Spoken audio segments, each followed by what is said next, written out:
I'm angry about my ex-wife's affair child and being asked to be his father figure. My wife confessed to the affair about a week after telling me she was pregnant. So, a week I'd spent excited about what I thought was going to be my child. Turns out, no. It was an emotionally pretty traumatic time. I might have been able to work through the infidelity, but made the ultimatum that she had to end the pregnancy. She was philosophically opposed to abortion, and I knew this. She stuck to her morals in that particular instance, and so I initiated a divorce. She has since married her affair partner. Regarding custody of our sons, there was a period of more conflict and resistance. I took the boys in the initial period of Max's infancy, and in the initial highly emotionally injured state I was in, I sought full permanent custody. But I wasn't likely to be successful, and I was eventually persuaded that despite the breakdown of my relationship with her, that it's in my sons' best interests to have their mother in their lives. Today, to the amazement of everyone else in my life, my ex and I remain cooperating partners in the parenthood of our children. For the last 2 years, we've shared week-to-week custody of our 2 sons. This upcoming school year, Max is going to be old enough to attend the same school. About a month ago, I got sat down by my ex, her partner, and all 3 boys, and they all want Max to travel back and forth with the boys each week and effectively live with me 50% of the time. Seriously, there are some arguments for it, admittedly. The 3 boys are friends and brothers as much as I resent it. Splitting them up regularly does seem like a weird sibling dynamic that could have poor consequences. I'm angry with my ex for broaching the topic with the boys before me, but it's also an entirely reasonable thing for the boys to have an opinion on. I agreed. What was I supposed to say? No? Why not? I can't say, because I hate that Max exists. So, I said okay, I do hate him. I know he doesn't deserve to be hated. I know he's no more responsible for the circumstances of his conception than any of us. But knowing that doesn't seem to matter. He's a walking, talking reminder of all the worst emotions that I've ever felt. I'm coming to end of his 2nd week staying with us and the boys. We have moved him into my home and made space for him. I hate the sound of his voice. If he needs help in the kitchen, I am immediately annoyed with no good reason. I'm constantly angered by his limitations that are entirely in line with being a 5-year-old, things I would never get angry with my sons over. I'm short-tempered and just energized with this useless visceral anger. I feel like the last years of my life have been a carousel of humiliations and degradations. The only way I've been able to keep everything together is constantly repeating to myself that pragmatic argument that no matter how authentic my grievances are, and no matter how justified I am in my anger, it doesn't help me or my sons for me to devolve into an embittered rage hermit. Just hold my tongue, breath deep, and force myself to do the thing that will actually help. So I remain in regular contact with their mother, and I talk to her politely on the topics that I have to. Since recognizing that I don't have the legal power to exclude him from my sons' lives, I have been cordial with Max's father. That I've been able to do these things has been the only thing about myself worth feeling good about. But maybe it's not worth feeling good about. Maybe I regret being civil.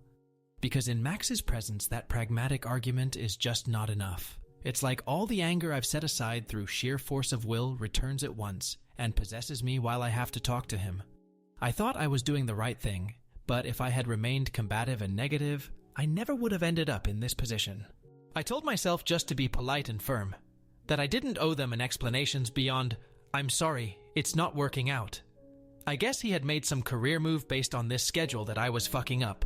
In hindsight, I do feel sort of responsible for that frustration, in that I regret agreeing to this arrangement in the first place. But in the moment, I really was not giving a fuck about this man's work-life balance. Then, he said something about how I wasn't being fair, that they just wanted a fair custody arrangement. That made me very mad. Thinking about this all to type it out has my heart hammering. I have some different opinions on fairness. I said some pretty shitty, regrettable things to both of them, and then we were all screaming at each other for a while, and then I stormed out and I didn't talk to the boys. I didn't get to talk to my boys for several days until a handoff. They immediately were asking about why Max wasn't with them, and I prepared for it, held a more serious talk with them than I had up to this point. I talked about how it's great that they enjoy spending time with Max, but that I'm their father, and that Max has his own father to spend time with. I also talked about how this whole spectacle of our lives is difficult for me, that I don't like having to spend only every other week with them, that their mother's decision to start another family with Max's father and Max still makes me sad. This is pretty awfully difficult stuff to talk about. I've been pretty strict with myself about not venting to my sons about their mother up until now, but effectively that's meant I haven't really talked about her or our breakup at all, if you can't say anything nice, as they say. Trying to maintain that respect for their mother, and also talk frankly about my own feelings, is a difficult tightrope balance. I don't want to blame their mother, but I also don't want to not blame their mother, if you know what I mean. This would be one of the situations I identify as unfair, where the responsible thing is to never say anything disparaging or poisonous to my sons about their mother, my ex. But that means I have to describe the current state of affairs and what has happened to get here in a way that isn't disparaging to their mother, and act like this is normal. She decided. I think I actually did a good job navigating the conversation. My sons absorbed it easier than I expected. A few weeks later, and things with them are basically normal. I have had a few short conversations with my ex since our big embarrassing blow-up. I sort of feel like I want her to apologize for this whole thing, but also know that I'm not doing myself any favors waiting for that to happen. I think she remains upset with me, more for the things I said than the rejection of this arrangement with Max. Or maybe that's just projection, because that's what I feel guilty for. I also regret that the last time I spoke to Max was dropping him off before ending the arrangement. I don't know. I guess his mom has explained to him that she missed him too much to have him gone each week, but I don't know how sturdy that story will be.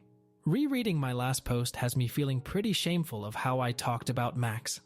I know he doesn't deserve my sustained ire and that he's not going anywhere, so I'll have to be able to adjust to his presence.